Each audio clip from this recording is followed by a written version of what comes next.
Bonjour à toutes et à tous. Aujourd'hui, on va plonger dans un sujet qui nous concerne quasiment tous dans notre vie professionnelle, les troubles musculo-squelettiques, qu'on appelle plus simplement les TMS. C'est un vrai défi pour la santé au travail, mais la bonne nouvelle, c'est qu'on n'est pas du tout impuissant face à ça. On a tous déjà ressenti ça, non? Cette petite douleur dans le dos après des heures devant l'ordinateur, ou cette gêne dans le poignet à force de répéter le même geste. La question, c'est est-ce que c'est juste de la fatigue passagère, ou est-ce que notre corps essaye de nous dire quelque chose de plus important? C'est ce qu'on va essayer de démêler ensemble.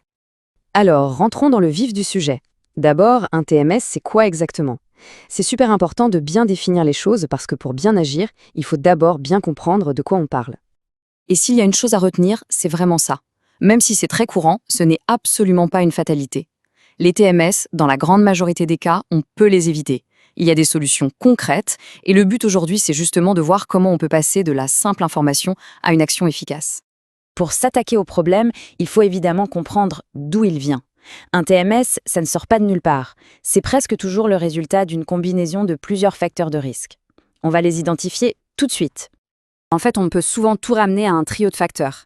C'est un peu des trois coupables habituels. Et le simple fait d'apprendre à les reconnaître dans son propre travail, c'est déjà faire un pas de géant pour s'en protéger. Le premier de ce trio, les postures extrêmes. Ça, ce sont toutes les positions un peu bizarres ou inconfortables qui, à la longue, créent des tensions. Pensez au dos complètement courbé devant un écran, au cou tordu pour tenir le téléphone, ou même au bras toujours en l'air pour attraper un outil. Le deuxième de la bande, les efforts excessifs. Là, c'est assez évident. Soulever une charge trop lourde, pousser un chariot récalcitrant. Bref, dès qu'on demande à notre corps une force qui dépasse ses capacités, le risque de se blesser monte en flèche. C'est souvent la cause la plus directe de TMS. Et enfin, pour compléter notre trio, les fameux gestes répétitifs. Le vrai piège avec eux, c'est que chaque mouvement pris tout seul a l'air complètement anodin.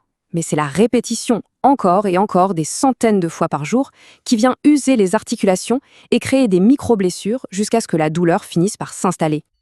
Ok, maintenant qu'on a bien identifié les causes, passons à ce qui nous intéresse le plus. Comment on fait pour prévenir tout ça? Comment agir avant que la douleur ne pointe le bout de son nez? Eh bien, la solution repose sur deux grands piliers. Le premier pilier, c'est nous-mêmes, notre corps. C'est notre tout premier outil de travail, non? Alors il faut en prendre soin, le renforcer avec un peu d'activité physique, le préparer avant le travail avec des étirements et bien sûr avoir une bonne hygiène de vie. C'est un peu comme se construire sa propre armure anti-TMS. Le deuxième pilier, c'est l'environnement de travail. Et là, la super nouvelle, c'est qu'on a souvent pas mal de leviers pour l'améliorer. On peut penser à l'ergonomie de son poste, à varier les tâches pour ne pas toujours faire la même chose, et bien sûr à prendre les bons gestes pour manipuler des charges. Chaque petite amélioration, c'est un risque en moins. D'accord, mais imaginons que malgré toutes ces précautions, on commence à sentir les premiers signaux d'alerte. Une petite gêne persistante, une douleur qui revient. La pire chose à faire, ce serait de faire l'autruche et de l'ignorer. Il faut avoir un plan d'action pour réagir vite et bien. Alors voilà un petit plan en 5 étapes très simples. D'abord, et c'est la base, on écoute son corps, on n'ignore pas un signal. Deuxièmement, on consulte en pro pour avoir un vrai diagnostic. Troisièmement, on essaye d'adapter ses tâches, même temporairement, pour soulager la zone qui fait mal. Quatrièmement, on pratique des étirements tout doux pour détendre les muscles.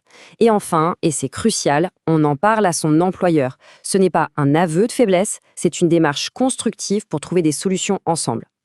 Pour conclure, s'il n'y avait qu'une seule idée à emporter, ce serait celle-là. La prévention des TMS, ce n'est pas une montagne à gravir d'un coup. C'est plutôt la somme de plein de petits gestes, de petites bonnes habitudes qu'on intègre dans son quotidien. Un geste à la fois. Cette phrase résume tout à la perfection. Agir rapidement peut favoriser une récupération plus rapide. C'est on ne peut plus clair. Plus on réagit tôt, plus on se donne de chances de régler le problème facilement et de bien récupérer. C'est un véritable appel à être à l'écoute de son corps. Alors, je vais terminer avec une question pour la route. En repensant à tout ce qu'on vient de se dire, quelle est la petite bonne habitude, même toute simple, qui pourrait être mise en place dès demain pour se sentir mieux au travail? C'est souvent par cette petite décision que le vrai changement commence. Merci beaucoup pour votre attention.